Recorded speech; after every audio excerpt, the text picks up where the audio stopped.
In the studio with me is Dr. Eli Karam. He is a marriage and family therapist with the University of Louisville's Kent School of Social Work. Good to see you again, brother.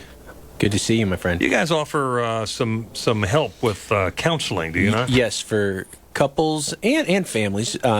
If you are really in a bind, especially this time of year, we have run by our great therapist in training at 2 locations. We have clinics on Monday nights and Tuesday nights, so you can just go to my website, www.elikaram.com, and you can see a really good kind of low-cost average session, around $20 a session, and get to work with some great Kent School of Social Work couple and family therapy students.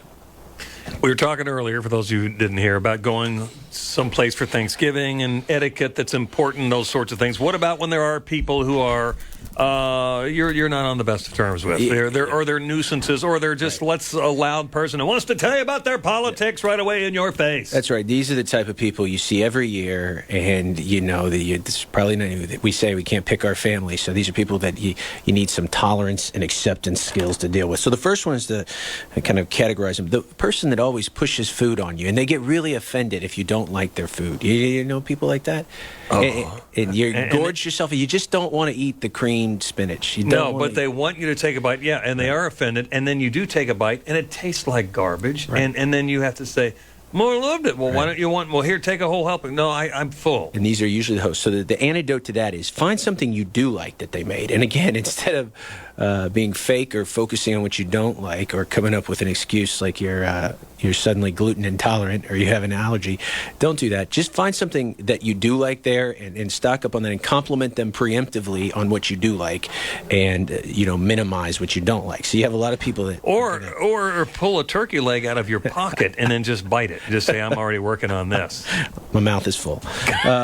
And then you have those people in the family gatherings that just hover over you. You're trying to get something done, or maybe you're having a conversation with other people. You know, the hoverers, you don't feel like you can get any space. So when you have a hoverer, what you should do is give them a task, as we were saying in the last second. Give them something that is going to make them useful and kind of give you the space you need to go on. So we have people that hover. Then we have those really nosy people, as I was saying, and they ask all types of personal questions. And I have a couple questions for you about things I found in your medicine cabinet. Yeah. Oh, my gosh. Right. So they either engage you one-on-one in uncomfortable ways, or worse, around other people. So when you have nosy people like that, best thing you can do is ask them questions. If you ask them what's going on with them, it detours and again maintains your privacy. And obviously, if you're going to Thanksgiving with your significant other or someone else, if there are things you don't want to talk about, you want to make sure your partner knows that in advance, because there's nothing worse than you saying something and then kind of being outed by your partner by mistake. So you want to make sure, hey, this is what was game to talk about. This is what we're going to leave off the table. Is it still okay to do that thing where you give your spouse, your partner, a code word? Yeah, I get a kick. A code word. I get a swift kick under the table. Which means get me out of this conversation. That's right. We always say that. Yeah. It's a great idea. If I say monkey, that means get me out of this conversation. That's right. And that's really important. Especially if it's a long day of Thanksgiving. Yeah. You just need to take a little break with your partner, get a minute to kind of reconnect and recalibrate. That's not a bad thing. So a code word or something like that. And you have to change it up, because if you said monkey 4 times, one of them would hear you again and say, that's right. This guy's either fixated on primates or he didn't want to talk to me. You need a fresh word for 215. And then you have those family members that constantly want to brag and one-up you. Their kid is the greatest this. Their husband is the greatest that. What if their kid really is the greatest? Well, can't you just tell them that? Your kid is the greatest. What else you got? What I would not do is compete with the one-upper, because you can never win when you compete with the one-upper. And it just kind of reinforces them and gets their goat. So what you should do is either, like you just said, just say, oh, that's great. Just agree. Or agree, or no sell it at all. But whatever you do, don't compete. Because if you don't compete, they're eventually going to stop. And then other people just have a lot of stress and drama around them. They're just, everything is the worst.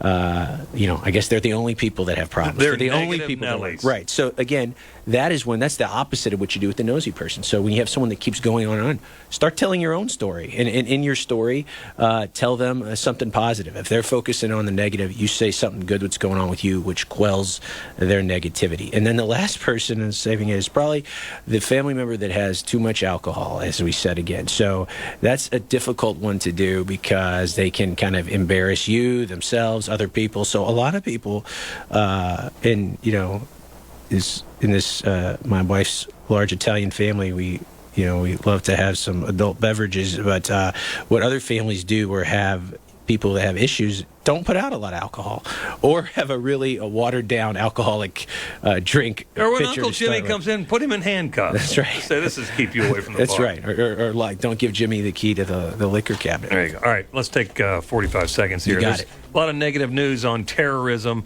We are driving with our kids, where our kids are walking by when the news is on at home or whatever, and then they start asking or maybe having trouble comprehending what's going on. How do we pass this along? Obviously, it's different for different age groups, but you should address this. You shouldn't just wipe it away. Yeah, right? absolutely. Let's focus quickly. Again, you want to use developmentally appropriate language. Let's focus on mostly these school-age kids, elementary age kids, and grade school. So, yeah, you don't run from it.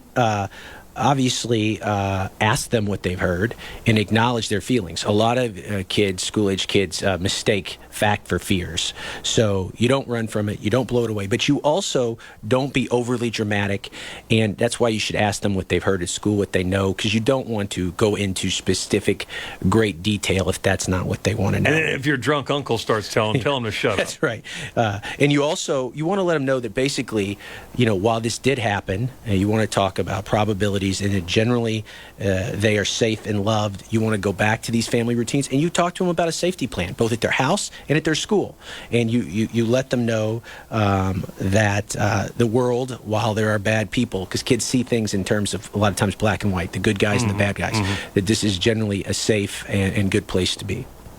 Hey, Eli, it's great talking to you again. Love seeing you, Terry. Dr. Eli Karam at U of L's Kent School of Social Work, online, elikaram.com.